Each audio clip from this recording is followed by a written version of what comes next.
आज आकाश कौन पाई एते रंगीन देखा जाऊ। Good morning everyone. आज वीडियो स्टार्ट होता मोर बस रे ट्रैवलिंग कला बेले।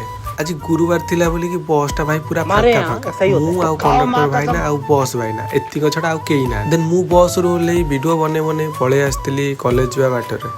आउ बाटर तो बहुत जन मते अनौथिले किछि भी भाबुथिले। बाकी से मानको मु केयर न करी मु निजे वीडियो बनेबारे लागि पड़ली।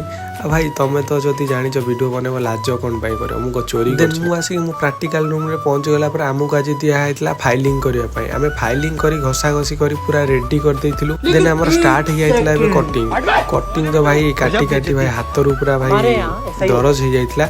आउ मु वीडियो बनौथार देखी पिला मानक पूरा एक्साइटेड हो गले। आउ ये भाई देखी मु जमती वीडियो बनाऊँ पूरा एक्सपीरियंस देकी काटिला जे पूरा कहले न। देन हमर कॉलेज ऑफ हो जाइतला। आमे टिके बाटरे गला बेले टिके स्टाइल मारी टिके चुटी फुटी टिके कुंडौतलु कहिना बाटरे किए काले हमहु देखिबो कोन करिवो। भाई बस स्टैंड रे पहुंचला बेलु ये दृश्य पूरा अलग प्रकार दृश्य। आपण माने देखिचनी नै कमेंट करी